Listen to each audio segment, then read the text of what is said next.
Good evening. Settle in, close your eyes, and let me tell you about the woman who dared to do the unthinkable.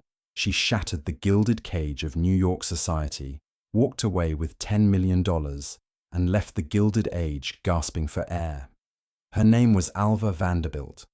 Southern-born, sharp-eyed, and steel-spined, she didn't just marry into one of America's richest dynasties. She bent it to her will. And when her husband's affairs made her the subject of whispers and smirks, Alva did the unthinkable. She filed for divorce. Now, in the 1890s, divorce wasn't just frowned upon. It was social suicide, especially for women.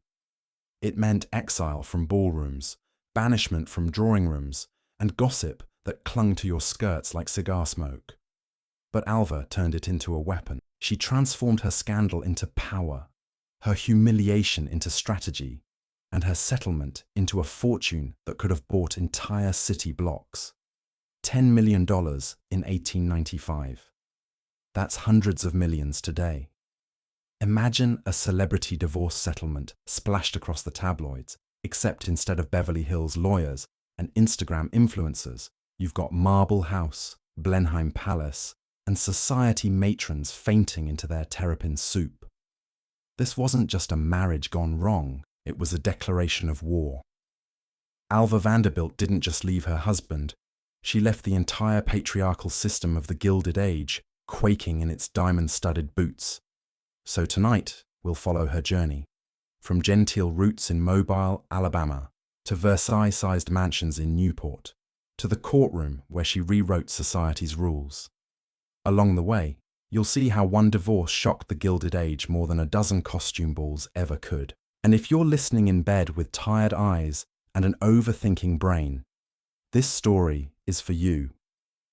Alva Erskine Smith entered the world in 1853 in Mobile, Alabama, a city with enough old-world pretension to pretend it was genteel, and enough mosquitoes to remind you it was not. Her family had status, or at least the whisper of it. The Smiths were plantation-connected, with wealth tied up in cotton and enslaved labor, the kind of respectable southern lineage that could serve you mint juleps on the veranda while quietly pretending the economy wasn't about to collapse. For a little girl like Alva, the first years seemed golden. Her parents, Murray and Phoebe, raised her in a world of carriages and wide porches, where social calls were as formal as military. There were polished shoes, parasols, and the constant unspoken rule that appearances must be maintained at all costs. It was, in other words, the perfect training ground for a girl who would one day weaponize appearances like a general wielding cannons. Then came the Civil War, and with it, the destruction of her family's fortune. The Smiths lost everything but their name. And names, unfortunately, don't pay grocery. The plantations were ruined, the enslaved laborers emancipated, the cotton economy in tatters. By the time Alva was a teenager, the family had been shoved off their pedestal and into the swamp of genteel poverty. To make ends meet, her widowed mother did something shocking for a lady of her background. She ran a boarding house, not exactly the kind of resume entry you boast about at Newport luncheons. Imagine Kim Kardashian suddenly deciding to run a roadside motel. That's how it felt to the Smiths. For young Alva, though, it was a masterclass in survival. She watched her mother juggle finances, keep order, and navigate the delicate balance of dignity and desperation. The war had turned her childhood into a crucible. If her early years had been about charm and gentility, her adolescence was about grit.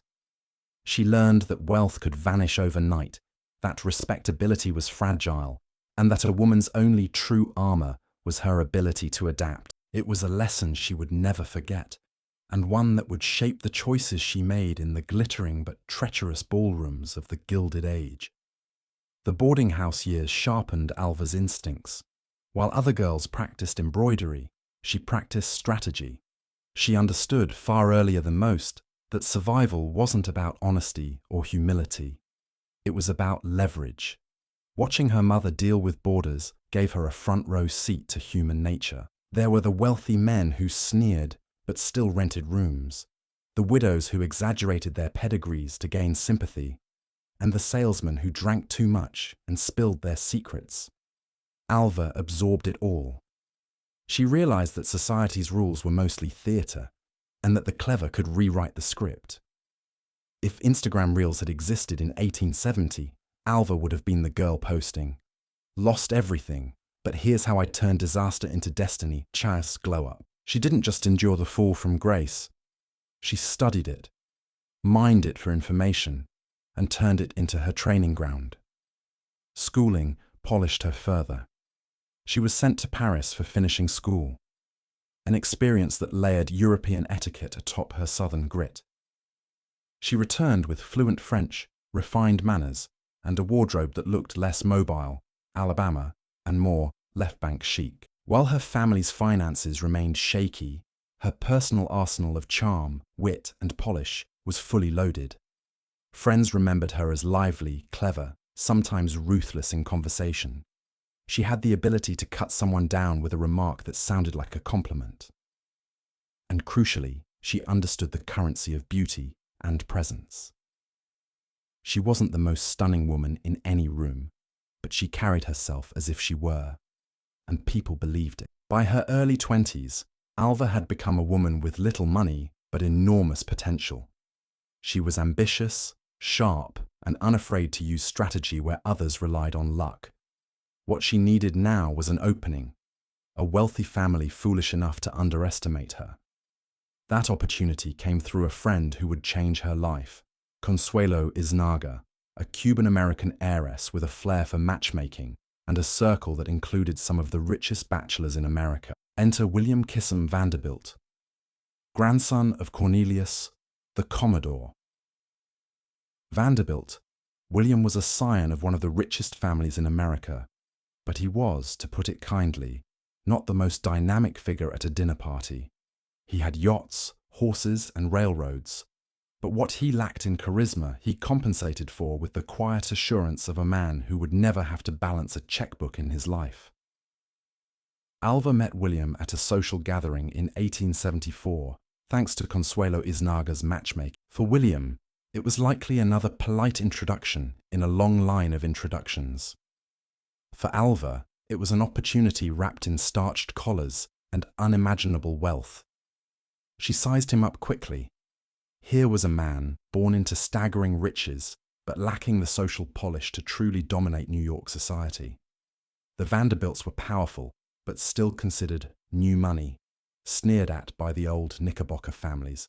They had mansions, but not pedigrees, yachts, but not invitations, Astor's inner circle. William, in other words, was vulnerable. Alva saw the opening. She could be the strategist to his fortune, the polish to his power, the ambition to his resources. Together they could force New York to bow. Their courtship was brisk. William was charmed by Alva's energy, wit, and commanding presence. Alva was charmed by, well, the Vanderbilt millions and the potential for empire building. But let's not be too cynical. She likely felt genuine affection too, though affection wrapped in practicality. In April 1875, the two married in what was less a wedding and more a corporate merger dressed in lace. Guests whispered about the scale of the event, the opulence, the sheer glittering audacity of it.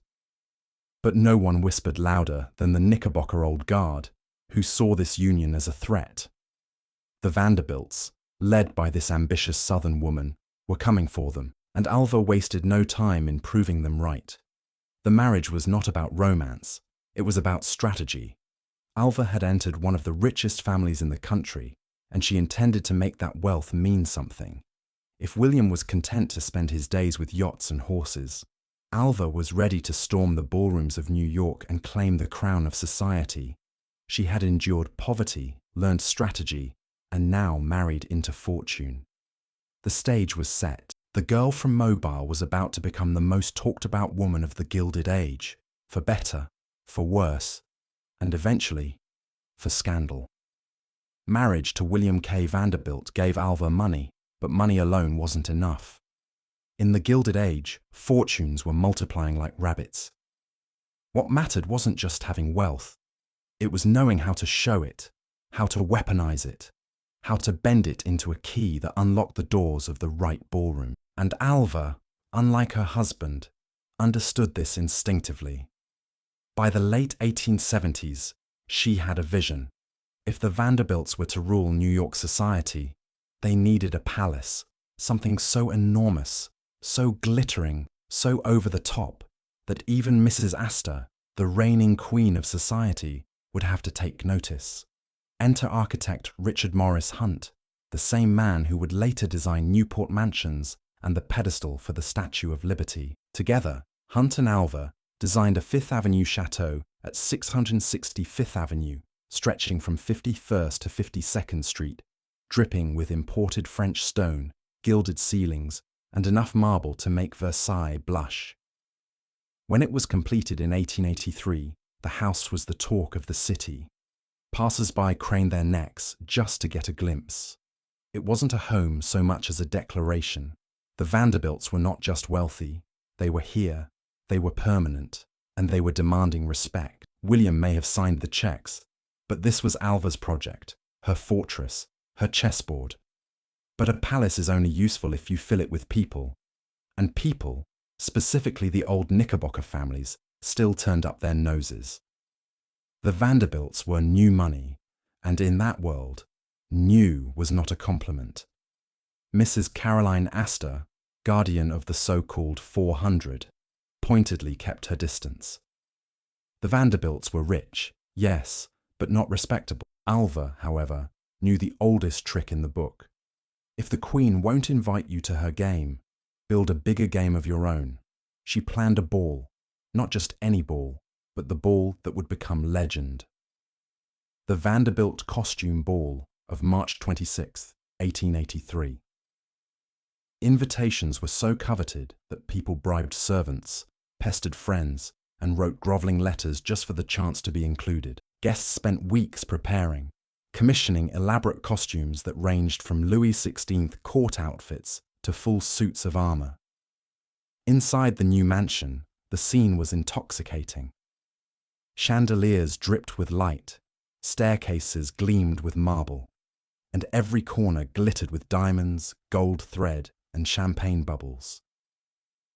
Over 1,000 guests poured in, each more outrageous than the last.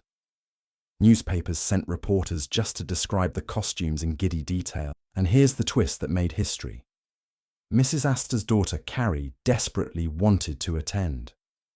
But Alva, with delicious precision, had not sent the Astors an invitation. Why? Because Mrs. Astor had never called on her socially. In the language of Gilded Age etiquette, that was the ultimate insult.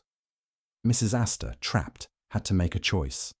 Hold her ground and watch her daughter miss the party of the decade, or swallow her pride and pay a social call on Alva Vanderbilt. Pride, it turns out, is no match for a teenager's pleading. Mrs. Astor appeared at Alva's door, left her calling card, and secured her daughter's invitation. It was Alva's greatest triumph. In one stroke, she forced the reigning queen of New York society to acknowledge her. The Vanderbilt Costume Ball went down in history as the moment new money stormed the gates of old money, and won. The irony is that William Vanderbilt, her husband, barely cared. He would have been perfectly content with his horses and yachts.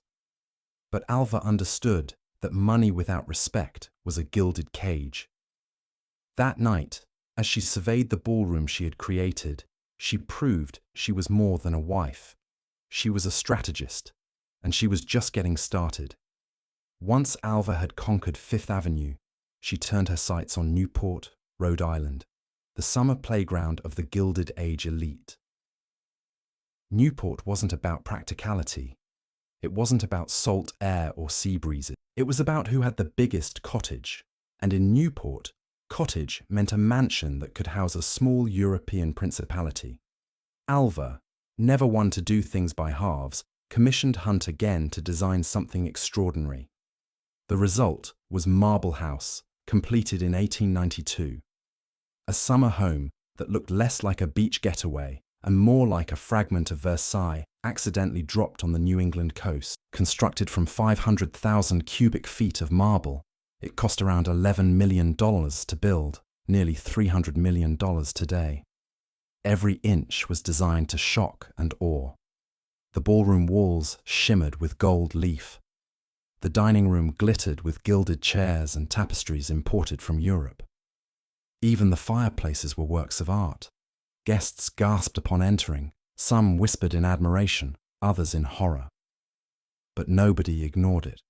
At Marble House, Alva reigned supreme as hostess. Her dinners were legendary, courses of terrapin soup, caviar, quail, and champagne. Servants glided silently, orchestras played, and Alva presided with the confidence of a queen. Guests never forgot that they were in her world, subject to her wit, her sharp observations, and her famously cutting tongue. To be invited to Marble House was both an honour and a test. Alva's eye missed nothing. If your gown was the wrong shade, she noticed. If your manners slipped, she filed it away. Guests learned to sit straighter, laugh more softly, and watch their step. For some it was exhausting. For others, it was intoxicating. For Alva, it was power. But beneath the marble grandeur, her marriage was crumbling. William was often absent, more interested in yachts and mistresses than in his wife's dazzling social conquests. Alva poured her energy into her homes, her parties, and her position. William poured his into distractions. It was a fragile arrangement, the kind that could crack with the right pressure. Still, in the 1880s, Marble House symbolized victory. Alva had gone from a southern girl in a boarding house to the undisputed Queen of Newport. The Civil War had taken her childhood fortune, but she had rebuilt her empire out of marble, chandeliers, and sheer willpower. To the outside world, she was untouchable. To insiders, though, the whispers had begun. Every empire has termites, and in Alva's empire, the termites were her husband's affairs. William K. Vanderbilt was a sportsman at heart. He loved yachts, horses, and speed. Unfortunately, he also loved women who weren't his wife. Affairs in the Gilded Age weren't unusual. In fact, they were practically expected of wealthy men. The double standard was ironclad. Men could indulge. Women were supposed to endure. Society might whisper, but it rarely punished men for infidelity. Women, however, paid the price if they stepped out of line. At first, Alva endured. She rolled her eyes, sharpened her tongue, and focused on her parties. But the whispers grew louder. William's indiscretions became harder to ignore. There were gossip columns hinting at mistresses, friends of friends passing along stories, and the all-too-public reality that William preferred his yacht deck to his wife's dining room. The breaking point came when William became involved with Anne Harriman Sands Rutherford, a well-connected widow with charm and ambition of her own. Anne wasn't just a passing fling. She was a rival. Worse, she was someone Alva's own circle knew well. To Alva, it was a humiliation too large to swallow. Imagine a celebrity divorce headline today. 2 household names, their private scandals spilled across tabloids. That was what Alva faced, except the stakes were higher. Divorce in the 1890s wasn't just embarrassing. It was social death. A divorced woman was treated as damaged goods, exiled from the dinner tables that once courted her. But Alva wasn't like other women. She had spent her whole life turning disadvantage into strategy. If William thought she would play the quiet, humiliated wife, he had gravely underestimated her. Behind the marble walls of her Newport palace, Alva made her decision. She would not just survive William's betrayal, she would make it her turning point. The Gilded Age was about spectacle, and Alva knew how to stage one. In 1895, she shocked the world by filing for divorce, not in hushed tones, not behind closed doors, but loudly, publicly, and with adultery as her charge. It was the spark that would ignite one of the greatest scandals of the era. And it was only the beginning of Alva Vanderbilt's transformation from queen of the ballroom to queen of her own fate. In the 1890s, divorce was more than scandalous. It was catastrophic, for women at least. A man could abandon his wife, parade mistresses around Newport, and still be toasted at the Union Club.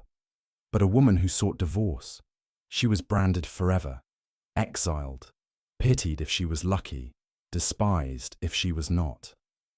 Alva Vanderbilt knew all this, and she filed anyway. By 1895, William K. Vanderbilt's affairs were no longer whispers. They were open secrets. Anne Harriman Sands Rutherford, William's not-so-discreet mistress, was practically auditioning for the role of replacement wife. Alva had endured a decade of humiliation, and she was done. For a woman who had forced Mrs. Astor to bow and built Marble House on sheer willpower, submission was not in her vocabulary. When Alva filed for divorce on the grounds of adultery, society reeled. The Vanderbilts weren't just rich, they were the symbol of American wealth, the family whose name was practically stamped on railroads, yachts, and ballrooms. The idea that their marriage could collapse in court was unthinkable. The newspapers had a field day. Headlines screamed about the richest couple in America splitting. Reporters sniffed around for details, hinting at sordid affairs, expensive settlements, and whispers of betrayal. For the public, it was irresistible, a soap opera with diamonds. The divorce proceedings themselves were swift, which was unusual for the time. William, eager to avoid even more scandal, didn't contest. He essentially folded, granting Alva her freedom. And freedom came with compensation, a settlement of $10 million. $10 million in 1895. That's the equivalent of hundreds of millions today. Enough to buy Marble House 5 times over. Enough to make even Mrs. Astor raise an eyebrow. And then came the real shock. Alva won custody of her 3 children. That was nearly unheard of in the 19th century. Courts almost always favored fathers, especially wealthy ones. But Alva, with her sharp mind, her iron will, and her refusal to play the victim, walked away not only richer, but with her children firmly in her household. The scandal was seismic. Newport matrons fainted into their oyster forks. Ministers thundered about the sanctity of marriage. Women whispered about Alva with both horror and secret admiration. She had done what few dared. She had chosen her own dignity over society's approval. Of course, dignity in the Gilded Age came at a steep price. While the settlement secured her fortune, her reputation was another matter entirely. Divorce was supposed to be the end of a woman's social career. And yet, for Alva, it was only the beginning of her most infamous chapter. You might think Alva's fortune and custody victory would soften the blow. But Gilded Age society wasn't so forgiving. In fact, it was vicious. The backlash was immediate and merciless. Invitations that once flowed dried up overnight. Hostesses whispered that she was unsuitable. Newspapers painted her as cold, manipulative, dangerous. She had set a precedent, and that was terrifying. If Alva Vanderbilt could escape her husband with her fortune intact, what was to stop other wives from doing the same? Men saw her as a threat. Women, perhaps even more so, condemned her loudly, because they were terrified of the consequences. If divorce became fashionable, what would happen to their own precarious positions? It was safer to brand Alva as an outcast than to admit she had exposed the fragility of their own gilded cages. Alva didn't flinch. She never had. Instead, she doubled down.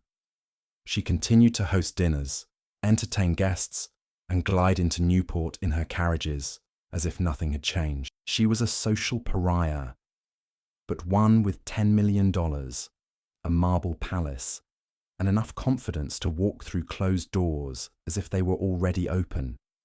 Still, it stung.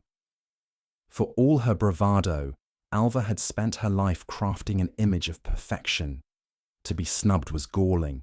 Worse, it was unsustainable.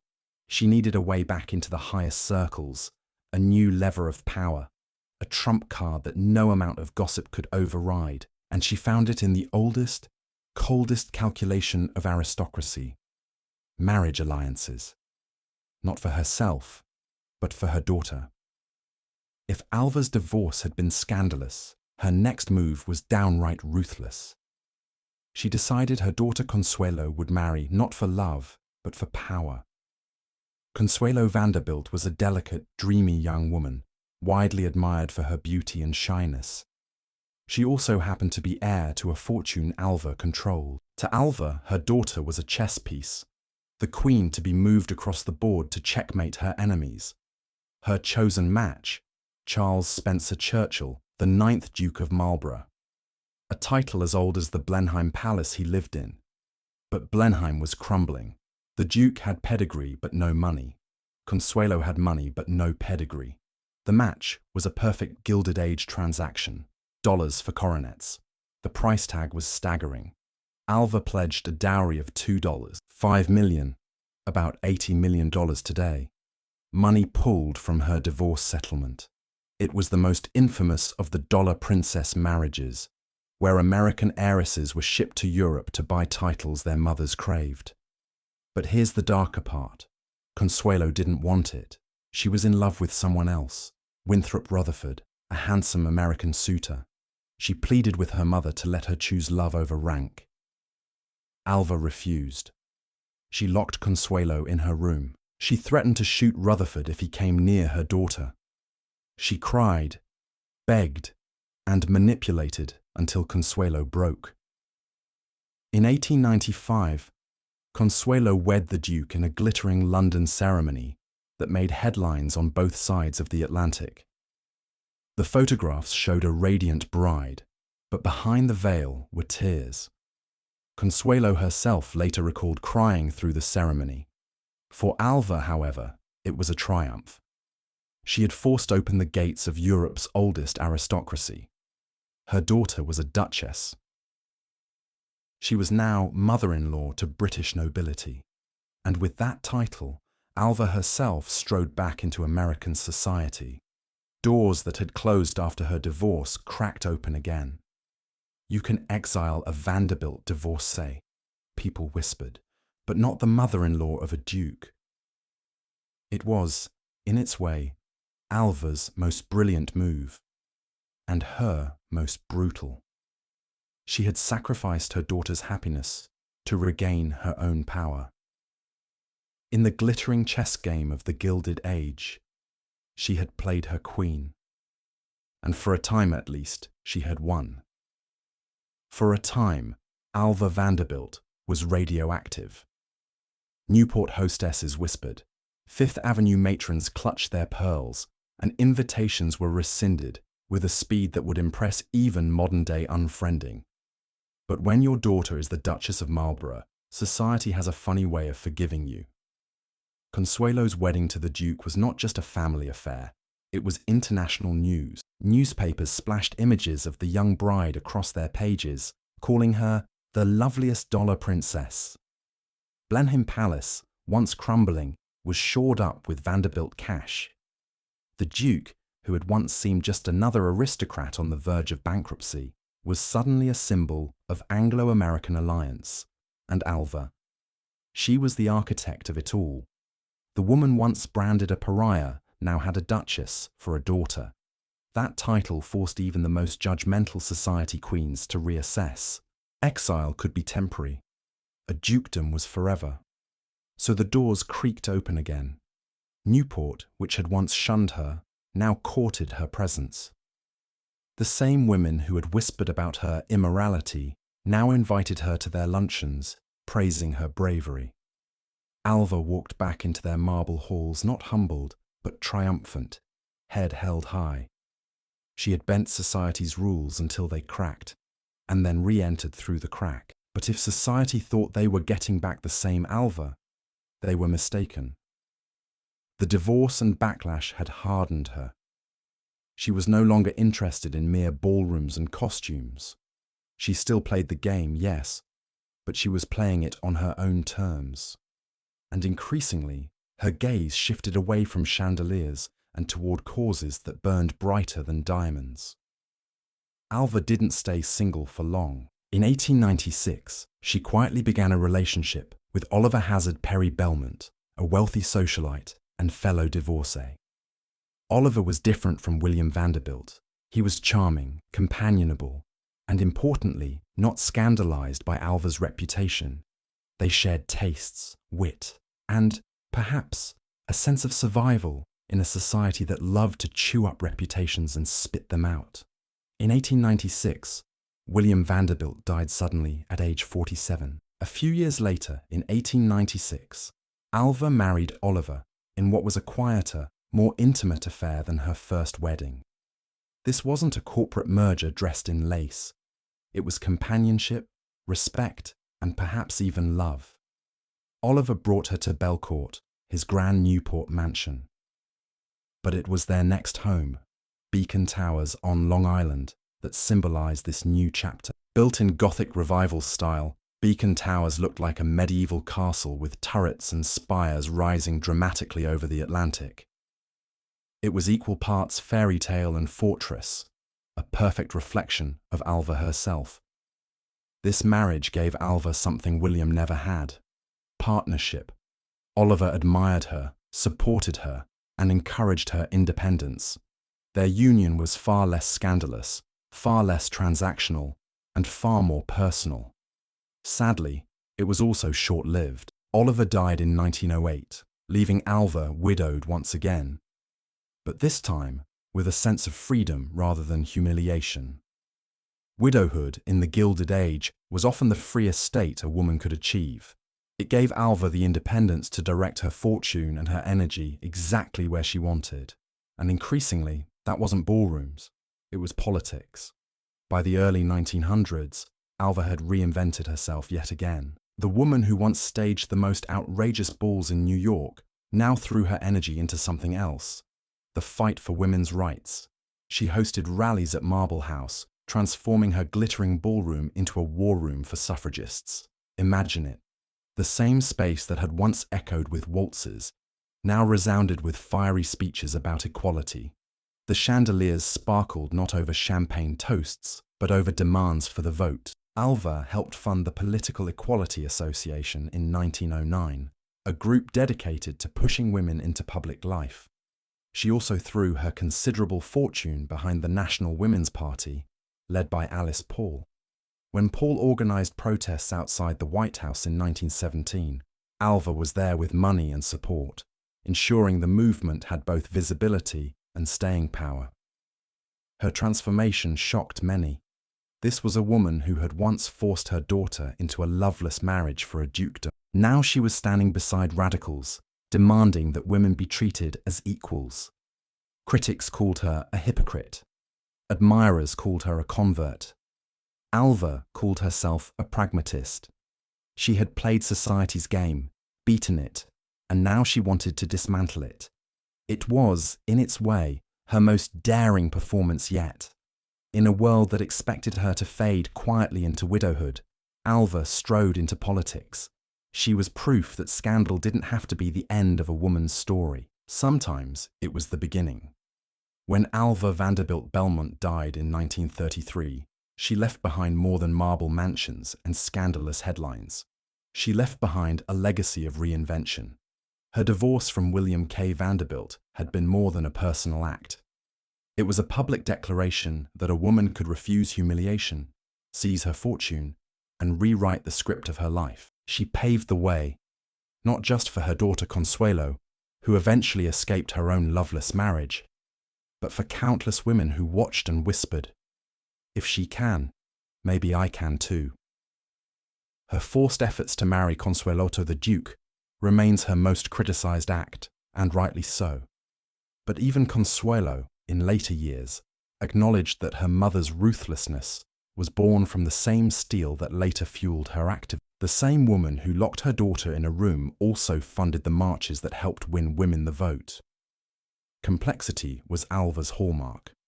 Her mansions, Marble House, Beacon Towers, stand as symbols of the Gilded Age's excess, but also as monuments to her relentless drive.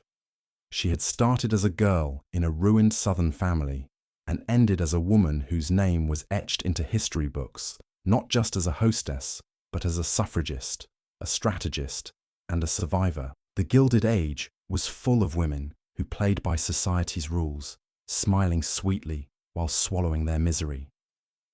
Alva didn't smile. She calculated, she fought, and when necessary, she shocked the world. Her $10 million divorce wasn't just an escape.